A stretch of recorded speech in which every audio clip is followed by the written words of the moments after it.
And we're recording now. Welcome, boys and girls, cats and dogs. We are an inclusive channel around here. And look who I have with me. It is Limon Crochets. Um, you have several different names on several different channels. What shall I call you today? Limon is totally fine. That's actually my last Okay. name. And depending on whatever the platform is, I just modify the last name to it. Okay, cool. Yeah. Cool. Well, tell us everything there is to know about you. Sure. Well, I'll try and condense it. But essentially, in relation to crochet, I only recently got involved in the fiber world personally about less than a decade ago. My grandma, who was terminally ill at the time, she I made it my mission as the one of the cousins in my generation, meaning the children of my aunts and uncles, to pass on the craft because she did teach some of my aunts and my mom for a little bit when they were little, but she never really taught any of the children of her kids. So as I just literally asked her if she could pass on the craft, whatever the basics that she knew to me, so that way I could at least have some type of ownership over the legacy of the craft of crochet with someone here. You know, that I would have hated if she left the earth not teaching someone. So, especially in the younger generation. So I made it my mission, and she did. She taught me the very basics, how to chain. It took me a while how to chain. I was a very tight tension crocheter at the very beginning. Like I couldn't even poke the hook through a chain or a half double crochet to save my life. And that's all that she managed to teach me, was just, double crochet, half double crochet, and how to chain. I did my first scarf, which was just a long, super long rectangle. And then from there, I really, Mexican crochet is very different from American or West, or a little bit more North crocheters. Because, you have and I did a little research afterwards. I was like, why is everything so different when I would Google it here in the States? In Mexico, they're all about the lace work and all about tablecloths and just lace work within garments. And they work with, if people complain about fingering weight here in the States, in Mexico, it is even thinner and it's harder. It's more like tensile, I think the material is called. But that's pretty much all they do, doilies and everything like that. And I personally couldn't, I don't have the patience for that. Also, it tends to hurt my fingers after a while doing that type of crochet. So I personally started researching what it looked like here in the States, and I got really inspired by haute couture when it comes to incorporating crochet. So I started off, my first project as a beginner was literally a sweater in the round. And that was just because I saw knitting and I was like, why can't we do that with crochet? And I got jealous that knitters usually do everything in the round like that. And crocheters, it's not a go-to technique starting. So I self-taught myself after my grandma passed away. A couple years, and that was just like a personal thing. Like it wasn't really something I wanted to share with people. And so and I was doing Zumba at the time as well. So I went to school, I came back after a few years, and I needed to find my footing and what I really wanted to do. And a great therapy for me was crocheting. So I self-taught myself how to do more complicated stitches. I was trying to understand the concept of clothing in terms of, you could do it in different panels. You can do it all in one piece. You just have to, figure that stuff out first before you actually attempt to get a little bit too crazy. Fast forward a few years, and I decided last year to go public with it. And that was just how do I say it? It's very I'm very loyal to my therapies and to my crafts. And I was always a child that wasn't artistic growing up. My brother was the one who was able to draw. He was the one that was able to do the spray paint space art, and he went to school for architecture.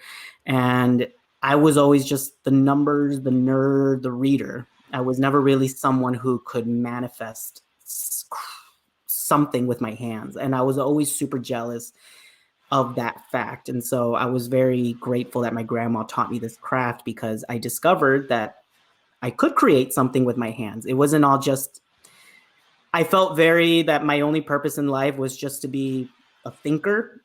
And this really changed my life chip into being like, no, you can actually make something with your hands and share it or not. But at the end of the day, you get a ball of yarn and you turn it into something. So that to me was very revolutionary. It opened my mind. And like I said, I'm very, very grateful that the fiber community has been very responsive to me, because it was something that started off very personal. And when I opened up the channel, I was just very, very scared that it would end up feeling like a business, that would end up feeling very cold, not cold, but like it would lose its meaning. And so it hasn't happened yet. We're only a year in.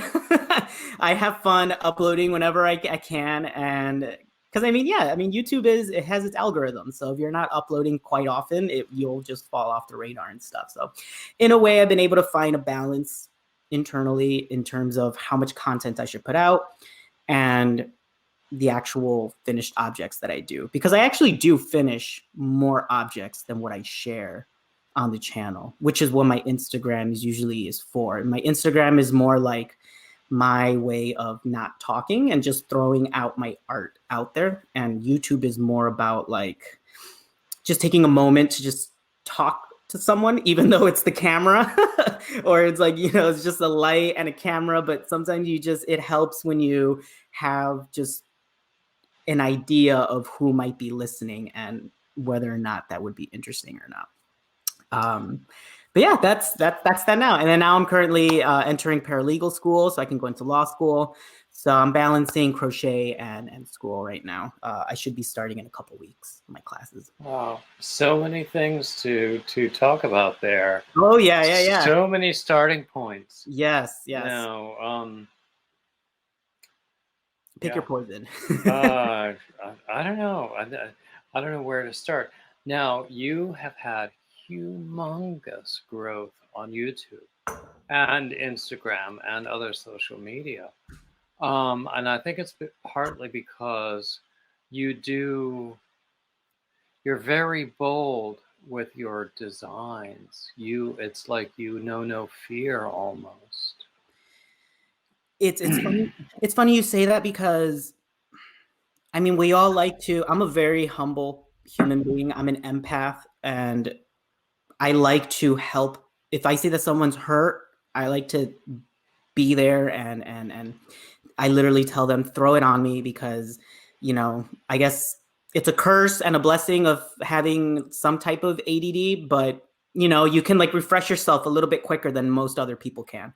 So I've learned to weaponize my charisma and my humility to help others. And a lot of people have said that about my designs. And it did take me a while to understand what that really meant, because as I mentioned, my intro when I started to research crochet on my own was the haute couture. So like the fashion houses, Gucci, Chanel, Balenciaga, all of that. And I've always been a fan of that on the side, just for research and aesthetic purposes.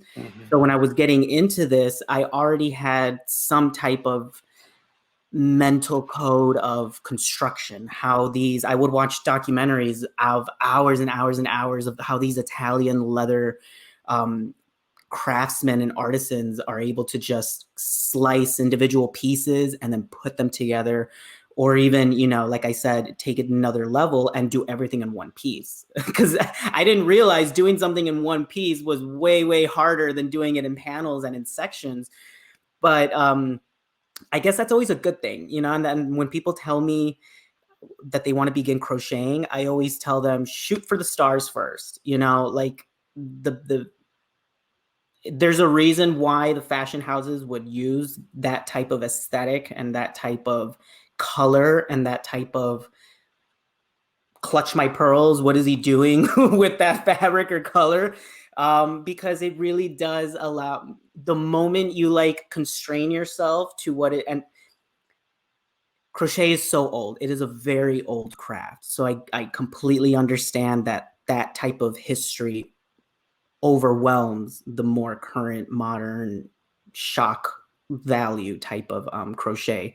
So I always tell them that other stuff is always going to be there. There's tons of magazines for it. There's very, but if you really want to find your voice, find yourself, you can't really follow rules. You really have to do what feels for you. And that for me was the fashion houses really inspired me to just do me, whatever that looked like or whatever that sounded like or whatever it just comes out to be. And I'm very glad when I received those comments, I did take a moment to self-analyze and be like, okay, what do they mean? Because if they're enjoying it, it should be my purpose, not only as a YouTube content creator, but also as someone who wants to get more involved in the crochet world. I have to listen to that. And if they're telling me that, then, you know, I need to figure it out what it is that they like and then try and not replicate it, but just stay inside the realm of what they like. Because then you know, you lose your voice. You kind of lose your style and everything. And I'm like, no, I kind of want to keep everything that I'm doing. When you see it, that you'll be like, oh, Limon picked those colors, or that's like that's something Limon would do.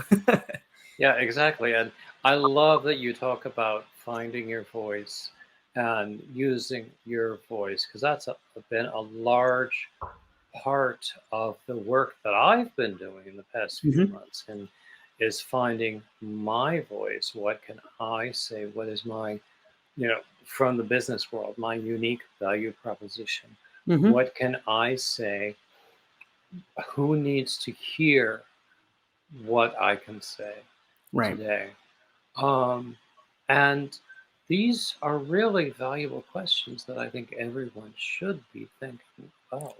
Yeah, and to extend on that a little bit, things are changing. I mean, I sound old saying that, the times are changing, but even within the last, I would even say the last 5 years, the business, the accessibility, the consumption of fiber arts, whether it's knitting or crochet, but recently it's been crochet, it has elevated to a level where it's just like, I mean, you had Harry Styles wearing a crochet sweater.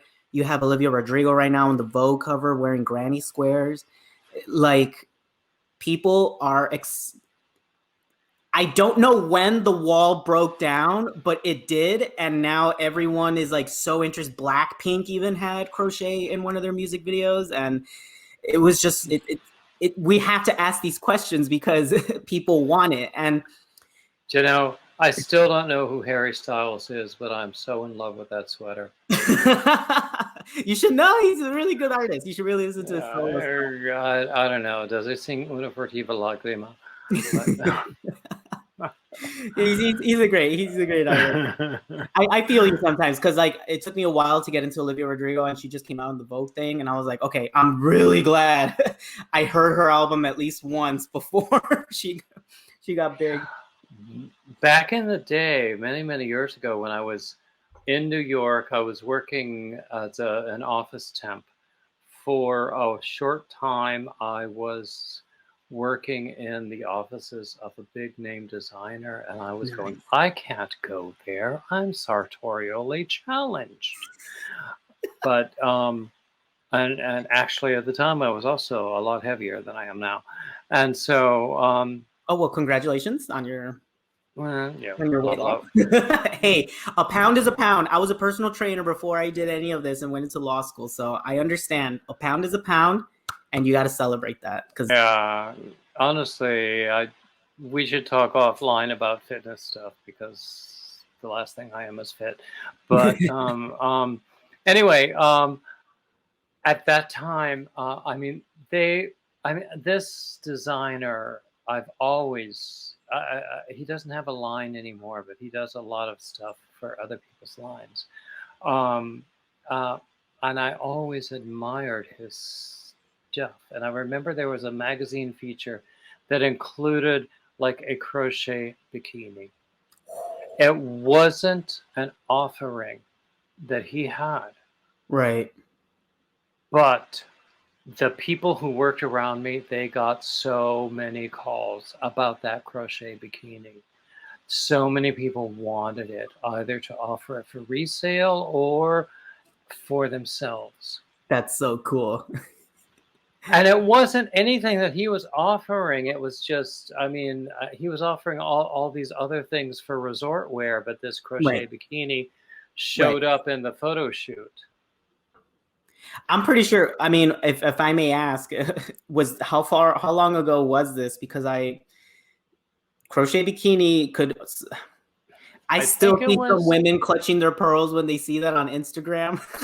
Like when it comes to swimwear and crochet, for some reason, people associate like sexuality or like they just dirty it a little bit when it's kind of like they sell bikinis at Target. So like, why are you reacting this way if it's a crochet bikini top on Instagram? There tends to be an element of sensuality when it comes to promoting that type of garment nowadays in social media. I don't think sensuality is a bad thing. I think Mhm. judgment is a bad thing. Right. This was like 1997, probably before you were born. No, But 92. But still, I mean, if the Spice Girls were being talked bad about, I could only imagine a crochet. That's what I'm saying. I was like, even Ginger Spice wearing that cocktail dress with the British flag with the Union Jack on it. That was just, what is she doing? do you know I was born in 62? Oh, nice. Exactly 30 years So, before. yeah, so you make me feel so old. No, I Well, feel actually, no, I felt old even before the conversation started, so it's not that thing. But It's all right. I always say I have an old soul, but I'm young at heart because even though I'm about to hit 30 in January, oh, you poor dear, it must be awful for you.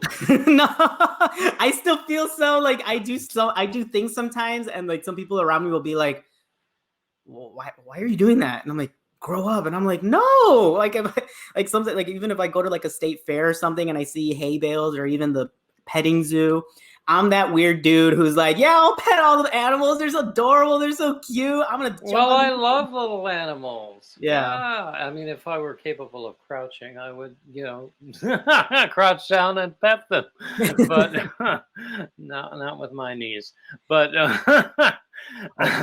I used to always say that I was born middle-aged and my body has finally caught up with me. Actually, by now it's actually overtaken me. But anyway, so you Okay, have okay, it's okay. okay. What? It's okay. I mean,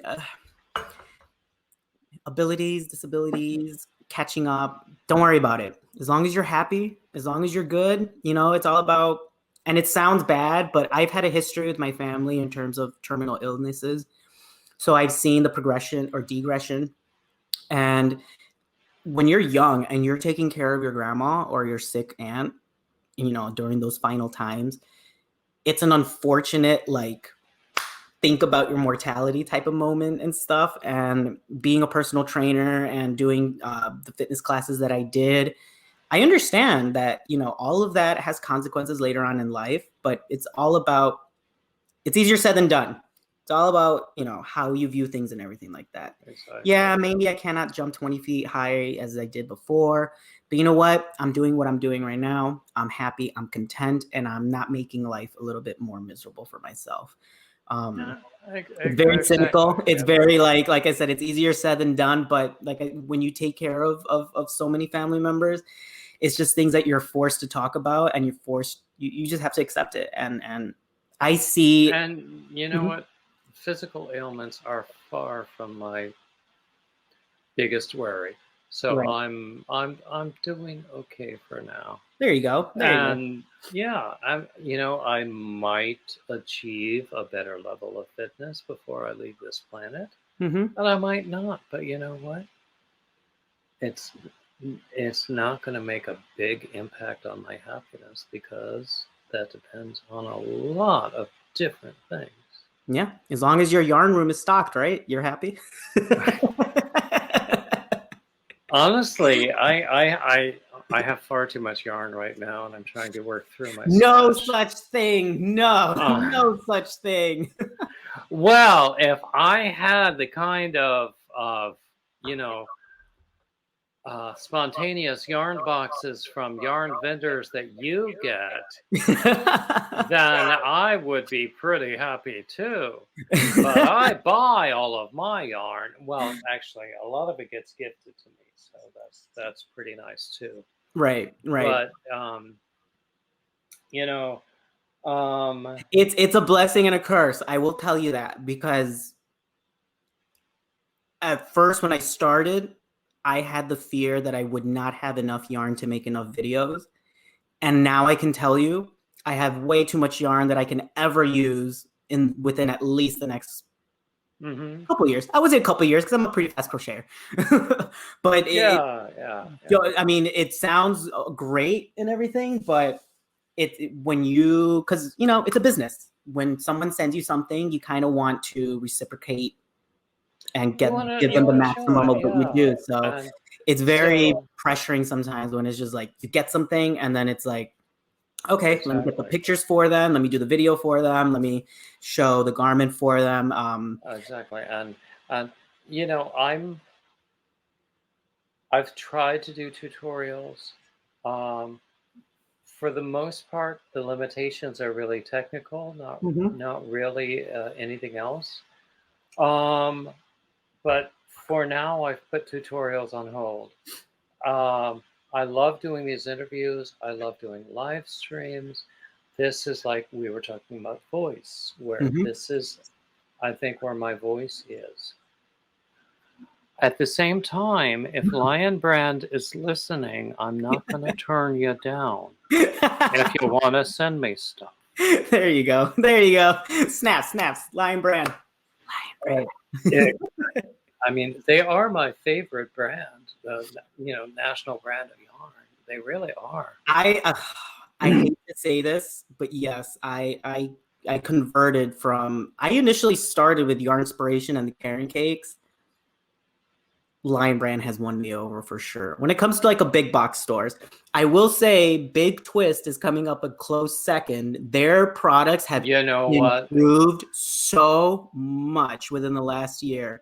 I would agree. I do think that Big Twist is very, very high on my list of store brand budget yarns. And I am still very much about the budget yarns. Yeah.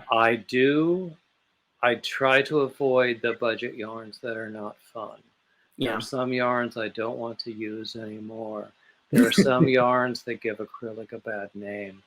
Yeah. No, yep.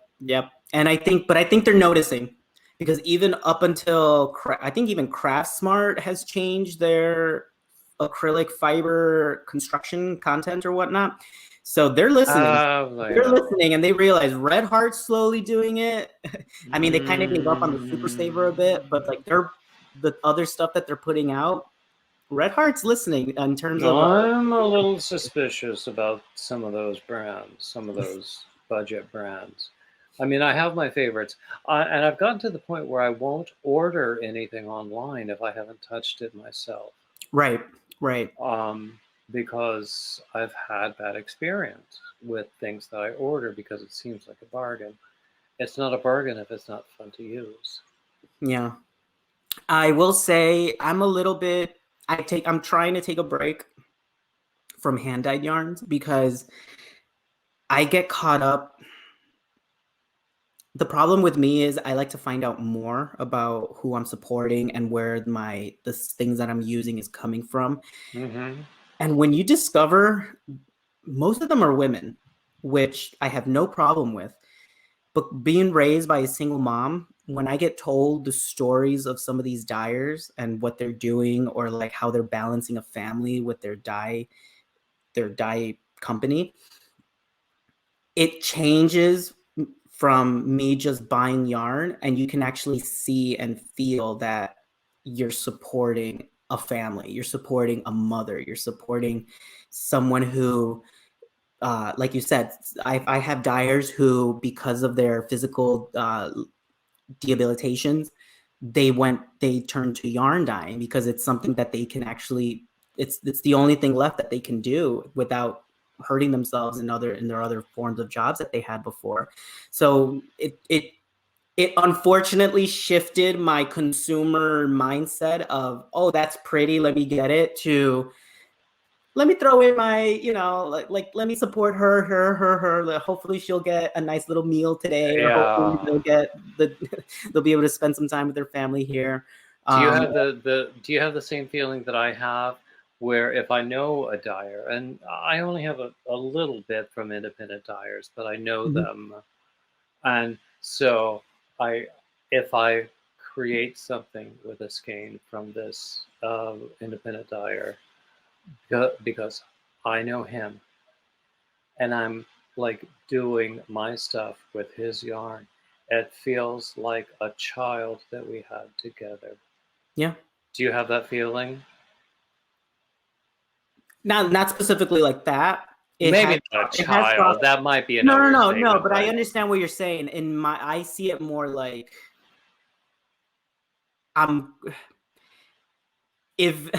okay, but to put it all out there, I see myself as if Van Gogh, since people can't touch Van Gogh's paintings, if Van Gogh had dyed yarn, you could own a piece of what Van Gogh touched, So that's my extremist view, where it's kind of like things in a museum. I was always upset that you couldn't like interact with it. You had to see it from 20 feet away.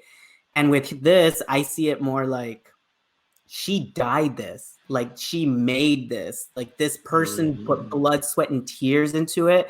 And instead of it being framed, I'm using it. And my baby is the garment, because they give you, it takes two to tango. So they give you the yarn and your vision, but you manipulate it to turn it into a baby. So this is, in a way, I have thought about it that way. Two things I would say. One is you must go to Amsterdam and visit the Van Gogh Museum. Oh my God! And then the Rijksmuseum. Yeah, I mean, you could do a whole week between the two of them, and still come away not seeing everything. But also, with that sort of thing, that feeling, I mean, you describe in a different way exactly what I was trying to describe, where there's this joint creation feeling with the yarn and the dyeing and the creation, especially if it's my own design. And nowadays, honestly, I get bored with other people's patterns. I only want to do my own. I get bored with my own, actually. I keep wanting to create new things. Right. In fact, I want to create, I want to finish like design samples for new patterns before they're ready, and then I can move on to another new pattern. Right. So, I mean, that leads us into the next topic of your designs, which are pretty darn terrific. Thank you. I appreciate that. Sometimes, it makes me sad because like my grandma didn't see me evolve into this side of crocheter or of design. So I love it when people say that, because I always think about how I wish my grandma could see how much I improved, and she could see that I found a voice with it. Yeah. So, Grandma, if you're listening, love you. Yeah, both of mine are gone. So, and they both did this sort of thing for me. I have a blanket that one of my grandmothers made for me when I started college. Oh, wow. And that was in 1980. So, Wow. yeah. That's pretty cool. What that speaks to also for those listening, yarns last a lifetime if you take care of them. Because that's really, really Well, cool. I don't even want to think about what the yarn was because I'm sure it was a budget yarn Hmm. from the time. But still, um, I love that blanket. And I Nice. hesitate to use it for fear I will damage it. Right, right. No, and I have some of my aunts and uncles have some of my grandma's blankets as well on the beds, but you're not allowed to get on it. It's something, it's just decorative, and then they have to take it off when they Hmm. go to bed and everything. So, also my grandma used to do toilet paper toppers, which was always a really cool thing. That was the very first thing I learned to crochet. Nice. And I mean, you're a little child, so you're sitting there in the toilet and you're looking around for, this is before cell phones were a thing. You're trying to just distract the time, Oh and you my see the God, toilet paper, and you're like, oh. long before cell phones were a thing. But yeah, because my grandmother was visiting. I think I was probably 10. My sister was 11, and we were one on each side of her, and she was teaching us to crochet, and um, and so she taught us to do those things. You do the circle, and then you do the tube, Hmm. and she taught us to do a granny square, and then I put it aside and didn't pick it up until until about 5 or 6 years ago. I can't count high enough to tell you how old I was at that time, but It's all right. Now, did she do like a half amigurumi at the top of the topper, or did she stick a Barbie doll through it and like do the dress? I think she did the Barbie doll dress thing. Nice. Both grandmothers did that. Now, this was not the grandmother who did the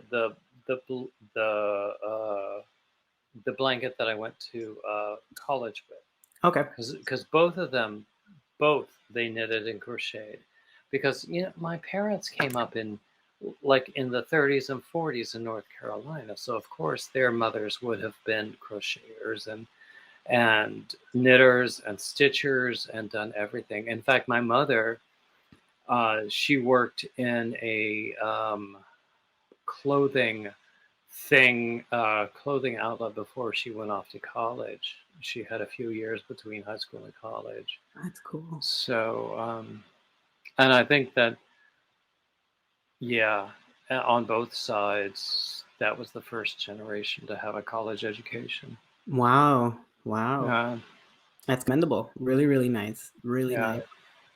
I was part of the first. Well, technically, my mom. So my mom went back to school while I was in school. So she was finishing up. So she actually beat me. Otherwise, I would have been the first generation to get the college education in my family.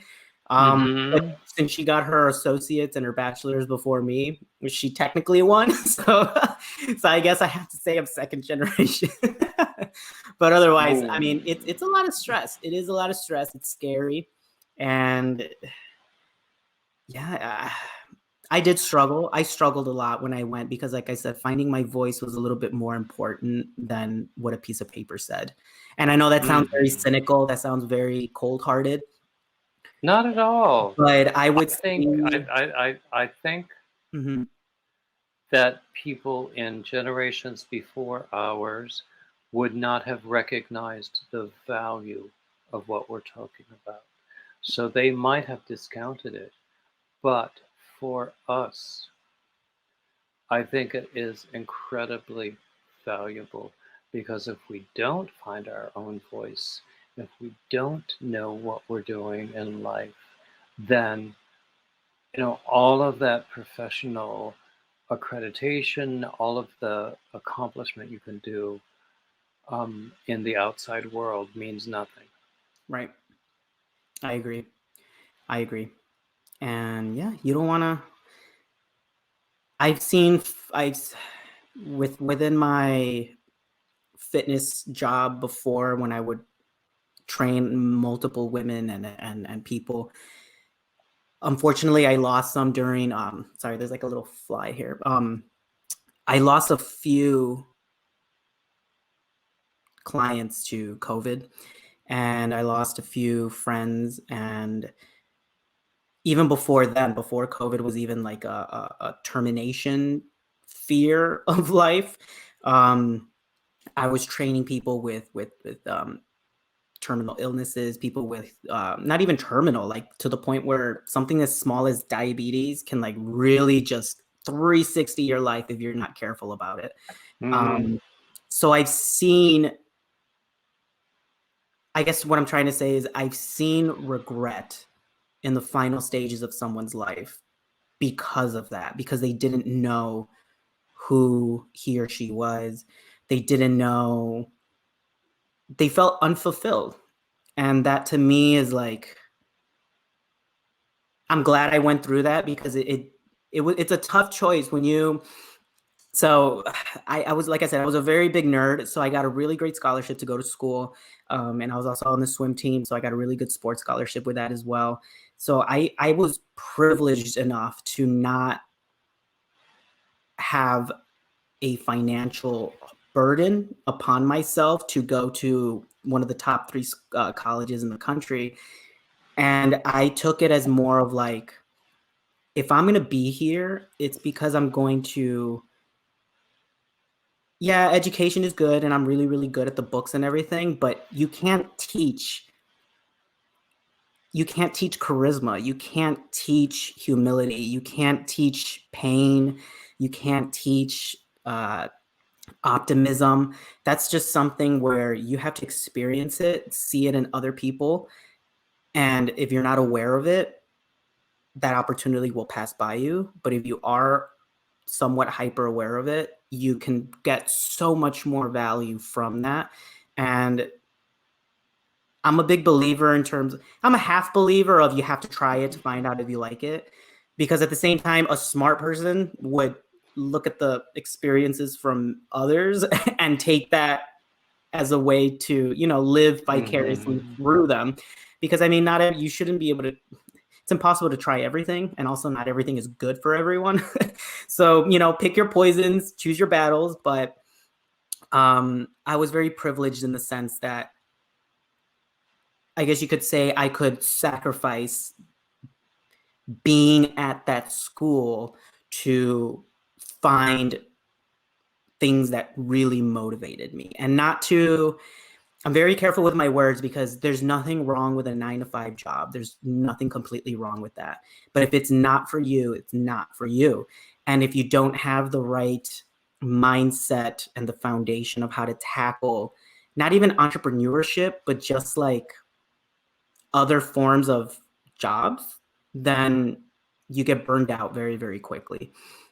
And so I discovered my value. I found out, that's where I was able to discover that people were drawn to my charisma, were drawn to when I speak, they like to listen. And sometimes I'd be like, but I'm very boring. Why are you listening to me? But they're just like, you just have this thing. And it's like, okay, well, like I said, if you're not aware of it, you will lose that opportunity. But that's when I got into Zumba and everything, because I realized that people were able to fixate themselves on me. And I'm like, well, if you're going to pay attention to me, you're going to get something out of it. And I'm doing the same thing with crochet. I'm like, I think I'm boring. We all think we're boring, like as we're recording and doing all this stuff, we're like, am I interesting enough? Is this interesting for them? Actually, I think I'm fascinating, and it's a mystery to me why I don't have more followers. But that's my thing. That's good too. Confidence, you got to throw it out there, because if you're not confident, then other people will see that too. Very, very good. Oh, that is something I learned very early too. But back to the 9-to-5 thing. It might be right for you today, but and that's okay. It might not be right for you tomorrow or next week or next month, and that's okay too. Yeah. It's okay to make life changes, and that's something that I've learned along the way. But that's a privilege. That idea is such a privilege, because there's just so many people who go their lives never hearing those words. never really stopping to think about those words and never actually believing in those words. So never take it for granted either, because yeah. And so many people feel trapped in the situation where they are. Yeah. And, without even, I don't want to invalidate their feelings about their own situations because I don't know their situations. And I'm sure there are legitimate reasons for their feelings of desperation. Um, I if it's not my business to counsel anyone, but if I were in that business, I would just say that there are more options than you know. I mean, that's really all you can say to anyone. There are more options than you know. Mm-hmm. I still remember I helped to organize for my senior high school trip. They were going to take us to an amusement park, and I refused to do that. I was being egotistical at the time because I didn't want to spend my senior trip at an amusement park. So I actually helped to organize the top like 15 seniors got to go to a week in Italy, and we got to tour different cities. So I was like, we're gonna go on a trip. Oh This my God. this is a South Side high school in Chicago. So like it is unheard of to do something like that because we're in the ghetto. Wow. But I remember all those songs from the 70s. Yeah. yeah, there you go. And so I told him, I was like, you know what? No, let's do this. Even if only 15 people get to go, I think will change 15 lives more than if 200 people go to an amusement. I mean, they ended up still going. I think it was Cedar Point, which is nothing wrong with Cedar Point. I just didn't want that to be the culmination of my high school years. I completely understand you. Yeah, that you remind me. My ex used to talk about his college Italian club, and their big thing was an outing to go to see Mamma Mia on Broadway, and going and he at the time he was going, Mamma Mia has nothing to do with the Italian language. Yeah, they're in Greece, right? They're in Yeah, Greece. exactly. And the song is by a Swedish group. Yeah. So it has, but that's what they wanted. I mean, it was probably fun for them, and that's all they really wanted. Right. Kids. Right. These young people today. Yeah. But to hit the nail on the head, I remember getting off or the plane ride, because this was the first time I ever left the country, let alone go to Europe. And the graphic of the airplane showing you the route to Europe in the airplane seat. Mm-hmm. The best way I can describe it is, okay, you know how like your vision is here, but technically like you feel your vision is like somewhere back here in the back of your head. I literally felt that expand a little bit. And when I got off the plane and literally touched outside into, because we had to do a stop in Sweden, the capital, because you go Stockholm? north. Yeah, you go. Was it Stockholm? I think so. There's like there's you go north and then you go down into Europe. Like normally that's how the planes do it. And or did you stop in Iceland? I've had flights where we stopped in Iceland. No, Switzerland. It was Switzerland because there was a vodka. There was tons of the Switzerland vodka was all over the airport. Oh, I wish I'd been on that flight then. What was it? I can't remember. But anyways, I got off and yeah, like my brain just literally, if I could feel it expand, being like, this planet is huge. Like yeah, you see the globe and the little kid, you see the maps and everything, but you don't really feel how big this planet is until you leave your country, until you go somewhere as far as from the United States to Europe. Yeah. I'm telling you, it was like a brain massage where like my vision just went like bloop. And then when we got to Italy, it did it again. And I was like, wow. Like, so I can totally understand your viewpoint of letting people know that there's more options, because people hear it, but not a lot of people believe it. And there's a Yeah. big difference between that. You remind me of one summer when I was in school. I spent the summer in Salzburg, Austria, because I was in music school. And oh my God, as a music student, what a place to be. But I also learned that there are people in this world who actually think and feel in German. What is that about? Wow. They're on the wrong hemisphere. I know. It's like they don't go through this translation filter that we have. Right. They think and feel in German. Right. And that took a really long, I wish I had had a lot longer than 6 weeks there. Mm-hmm. And it was only a number of years later when I fell in love with somebody I met online who was German. Mm-hmm. And that's when I started really reinforcing my German, and I started doing I was doing cassette tapes, if that tells you how long ago that was. Oh my God. And yeah, and I had a long morning and evening commute, so I would, and those tapes, they were incredibly valuable because there's this thing, because I had all of this knowledge in my head, but there was like this barrier between my head and my tongue. But with these tapes, I was forced to interact, and it made a huge difference. Oh yeah, I think that immersion technique, right? Exactly. Yeah. Yeah. I remember I had to. Oh my God, I only took 1 year of French, but Ah, he would teach the class in français. French, and I'm like, why are you teaching in French if I'm trying to learn French? And she's like, it's immersion. It's immersion. You'll learn. You'll pick it up. It's easier this way. And I'm like, okay. Do you know they offer, I don't know if they still do it. They used to offer these immersion weekends where you could go as an adult student, you know, no longer in college or anything, but as an adult student, you go and spend a whole weekend learning different languages.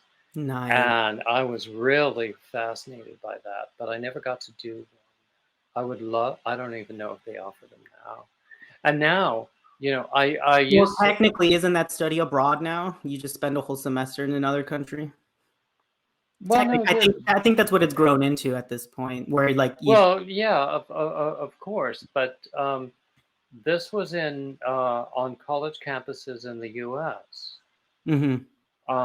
And at the time when I was looking into it, I was living in suburban New York, the Westchester area.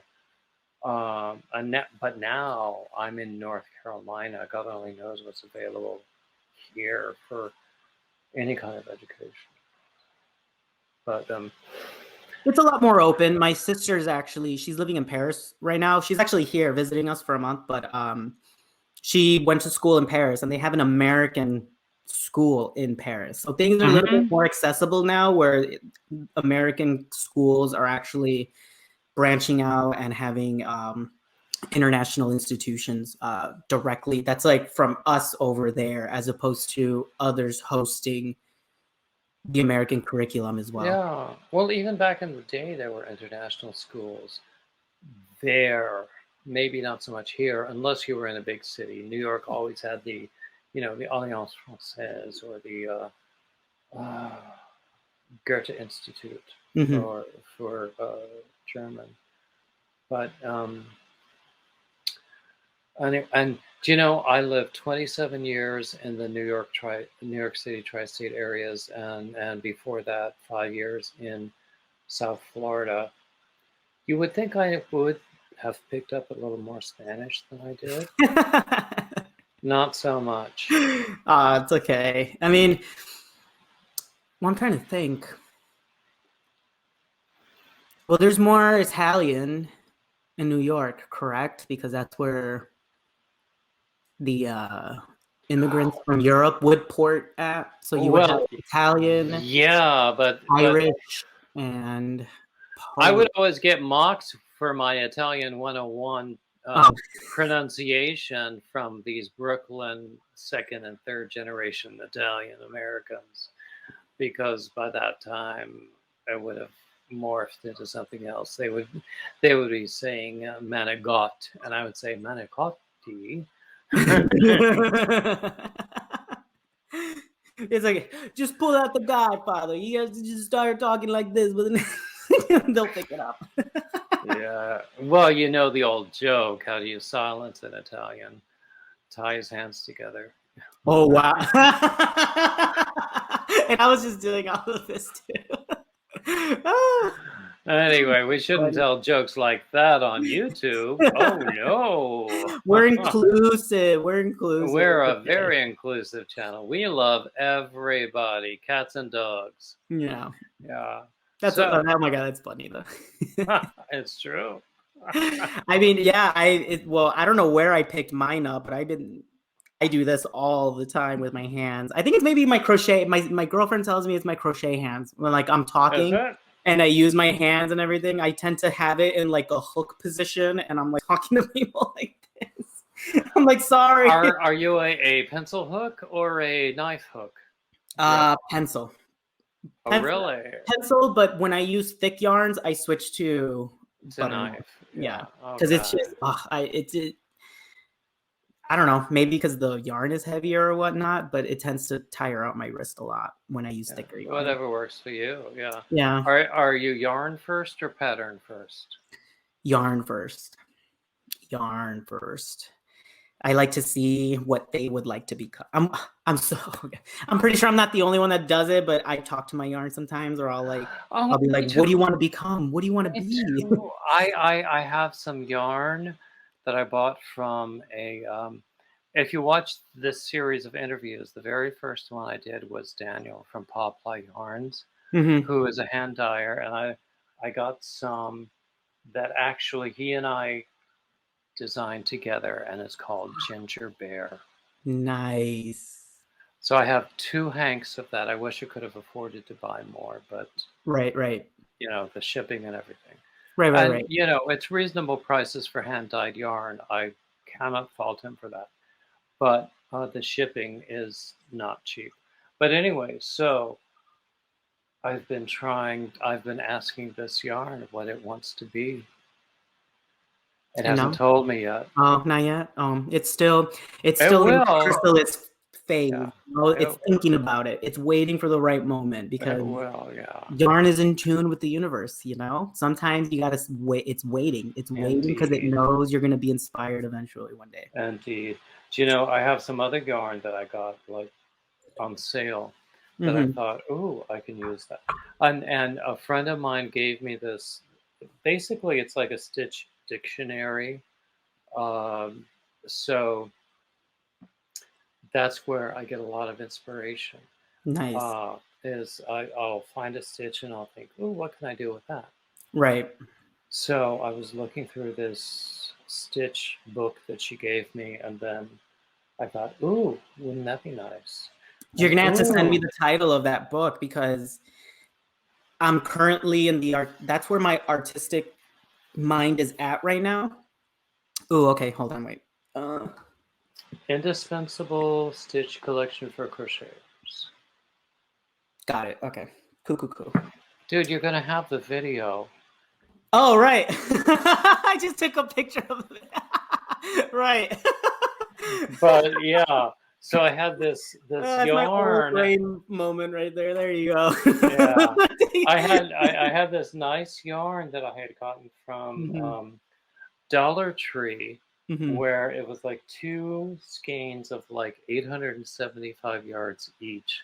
Oh wow! But they for $3 each. Nice. But they were one weight, and I do not have a lot of experience with anything that light. But because it's 2 skeins, I'm double stranding it. Oh, okay. And this is what I've got so far. Ooh. Yeah. Nice. So Oh, is that like um, a honeycomb motif?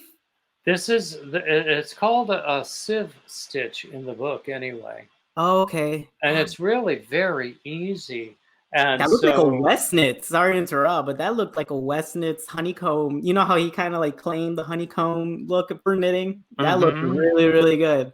If you double yeah. layer that over another cape, that would look really good Mm. because then you can do a solid cape underneath and just layer that over and you'll see the honeycomb. Well, yeah, exactly. You could wear it over any, and honestly, it's actually heavier than I expected it to be. And I'm not, maybe I'm 2/3 of the way through of both of the skeins. And I've done the pattern already Hmm. because it's an easy pattern. It's an easy repeat. Hmm. Um, but creating this sample, it takes a long time because it's like all of these long rows of single crochet. Right. Um, but I'm going to be very pleased with that, and I'll be quite disappointed if it doesn't sell. You'll be fine. You'll be Yeah. fine. Honestly, my shawls seem to do very well. I'm very pleased with that. That's good. That's good analytics because I never know. I've kind of turned into like a cape fiend, but I realize not a Hmm lot of people like capes because it's closed. You know, they'd rather have the openness of a shawl. I just can't. I'm not there yet. I'm not there yet when I'm married to the idea of a shawl. I find them to be very, they just feel like large scarves to me. And then I'm like, whereas a Well, cape, that's what a lot of them are. A lot right, of them become large rectangular wraps, which are basically oversized scarves. right. And I don't mind selling that, Yeah. you know. But hey, And yeah, you're definitely finding out. I guess it's easier to find out the analytics when it comes to when you sell a pattern because people are specifically buying that silhouette, that aesthetic, as opposed to a YouTube video where you're like, why are they even watching this? Like, does this mean they actually like this? Or they're just watching it to, to hate watch it or like to just yeah, question it and just be well, curious. exactly, exactly. But I don't do very many tutorials. So, I did try. um, I tried so hard to do like the typical YouTube tutorial as well, but then I just gave up on it and I was because it was messing with my internal voice happiness of it. I wasn't having fun doing them. And exactly. I told myself, I'm like, if you never really watch those, why would you try and make them? So now when I talk about a tutorial on my channel, I picture someone like me who, if I'm like, if I describe something, so if I grab something and I'm like, I did this, and they see it, they'll be able to replicate it. Because I think there's more people like that now as opposed to just Yeah, following step by exactly. step. And also, it gives them the Now, freedom to change it. I love it when people are like following something and then they add their own little flavor to it. And I'm like, that's great. well, that's one thing I always do is I try to encourage people to measure it based on what their own needs are. Right. Um, Which is where I'm struggling because I'm currently writing patterns. I've been practicing for about 6 months now, half a year. It's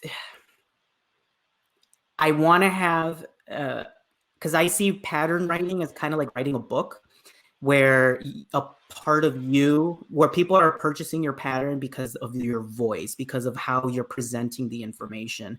And yeah, you could follow the Craft Yarn Council guidelines and stuff, but I found that very, very limiting for me. And I would much rather tell a story in the pattern as you're doing it. So that way it kind of feels like you're reading a short story and also like creating something at the same time. well, Um, actually, that brings up two different things. One is that I have been very, very, very fortunate to have some high-profile people do tutorials with my own patterns. nice, And nice. second, also, I'm starting to write. I do have a crochet blog. I'm starting to write stories about my crochet pieces, that so that it becomes a narrative, and it becomes a little bit more than you know do 114,000 single crochets for this foundation row. You know, Now is the time to do that. Yeah, like we mentioned before in the beginning of this podcast, the times are changing for crochet, and if you have to be very open to seeing where the art is going right now. And it's kind of like you see it in other types of clothing, with shoes, with jeans, with dresses. It's all about the narrative. It's all about the story behind those pieces of clothing. When celebrities are collaborating with other big store clothing brands, or even makeup, the story behind a makeup palette, are you kidding me? When all of that was booming last year, people were like, oh, I'm going to buy this because James Charles's life at that moment in time, like, he's putting out this narrative. Oh, I'm going to buy this because Selena Gomez went through this when she was creating it. Or I'm going to do this because Rihanna was talking about a certain topic, and that's why she created this product. People love a narrative, and people love this is just a cup, but if I knew what happened in the making of this cup and the person who was doing it and why they chose to make that look like that, the culture of consumerism is leaning more towards the storytelling. It's going back to like the old times where the story mattered instead of the product. Because I call it snake oil salesman techniques, where the story, it didn't really matter what the miracle cure was. What mattered was how much the guy was hyping it up and what was going on in the stories of other people using that product before. And it just happened with, oh my God, what was it? The hair pomade. Oh my God, what was her name? The documentary on Netflix with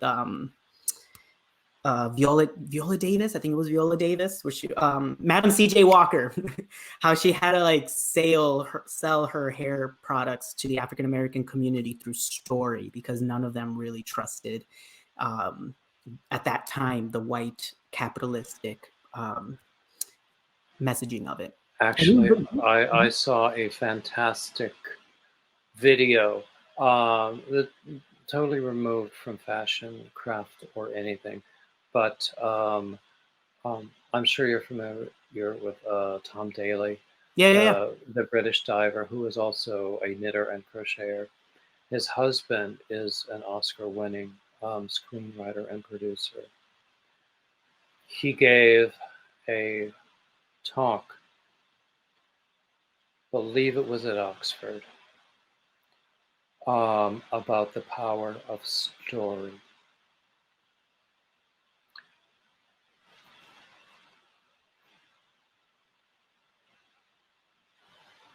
That just makes me misty thinking about it. Oh, because the power of story is amazing.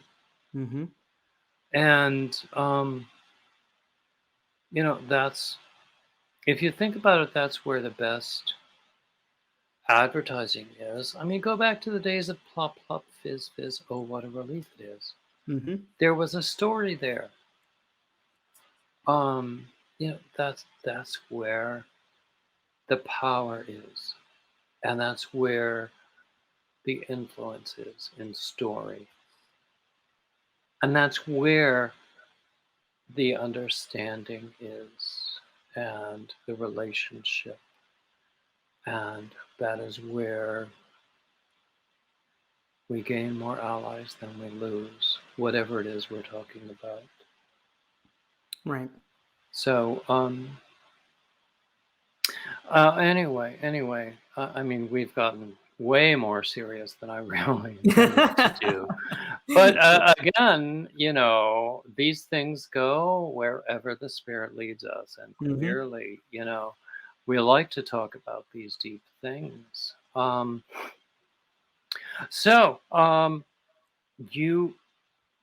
You said paralegal school. I thought you were in law school, as in... Well, it's going to lead into it. I first have to get my associates, and then I can technically go into law school. You can't just like jump like that. So I'm in a paralegal program right now that's going to be for 2 years. And then from there, I can apply to one of the big law schools over here in Chicago. Okay. Well, you're not hurting for law schools there in Chicago, Yeah. or There's for any kind of definitely good university, options. really. Yeah. Yeah. You know, I like Chicago actually. It's been a while since I've been there, but It's a beautiful city. The winters can be harsh, but I like them because of that. Because then you stay home and you get to crochet and you get to wear the nice stuff you make over here more often. yeah, I spent a good part of my childhood in Minnesota, so Yeah. I know a little bit about winters. But yeah, yeah, exactly. Um, so, oh wow, how do you think you could combine a legal career with crafting? Ooh, that's an interesting question. I can't believe I'm the first one to ever ask you that. Yeah. Well, the way I see it is the stresses from the legal market will require much therapy. So crochet will be my palate cleanser of the daily work that is coming my way. Because even now, like as I'm practicing interning for my aunt who does a lot of immigration work and public notary stuff, you'd be surprised. You learn a lot. It's kind of like a doctor. A doctor knows a lot about a lot of people because of the personal information that's on there. And like I said, I'm an empath and I absorb people's energies. So when you're told some of these stories and some of these situations, I need a palate cleanser, and crochet is that for me. So if anything, I'll be able to have my own personal therapy whenever I get stressed or whatnot. So legally, I guess legally though, I'll be able to help my fiber community be a little bit more legit. Because as much as people want to do anything that they want to do, there's business laws, there's city laws that you have to follow. That to make yourself more authentic for in the social experiment kind of way. Exactly. Even on social media, there are regulations that you need to be aware of. Yeah, Yeah. yeah. But That's a good question, though. so yeah, it is quite interesting. Also, Um, pattern. I guess patterns. I'll be able to finally understand how to like trademark things a little bit much better than the average person, because that's a big issue right now too. A lot of people are stealing crochet designers. What was going on a couple weeks ago? The Shine company was stealing people's crochet tops and manufacturing them, mass producing them. There's really not much you can do unless you know how to I mark it. actually I did not hear about that, but I have heard many stories about people about um, some of the big box stores like reproducing patterns um, in quantity and making kits to do these like local knit along or crochet along groups without compensating the actual designers of those patterns. Yeah, yeah. Um, I It would not surprise me to learn that has happened to some of my patterns, but you know, it's not my biggest priority right now. Right Give me a now, few years, and then we'll be able to talk about. I'll be able to exactly. fight for you. Yeah. Well, I hope we will be great friends from now on and talk frequently over the next few years and beyond. Of course, of course. I'm more Yeah. than. I mean, do no harm, right? And it's not just a Exactly. doctor mantra. Yeah. It's a Yeah. mantra that you should live by every day. But I love if painters were considered crazy people back then as the crazy artists, then they haven't met crocheters yet. And I'm more than Yeah. entertained with the many characters that are in the fiber community. Yeah, well, you know the old saying about poets, saints, and fools. Mm-hmm. Mm-hmm. Yeah, but yeah. So I'm very glad. I'm very happy. I'm more than happy to indulge and jump in. So you seem like a very nice guy. This is a very great podcast. I'm having a great time here. Exactly. And I so mean, I'm excited to see who else we'll be able to meet along this journey. exactly. And I hate to do this, but we've been talking for over an hour. And You'll be good with your content. no, I mean, I just hate to call it to a close. Right. So I'm going to stop recording, but stick around, Okay. and we'll talk more.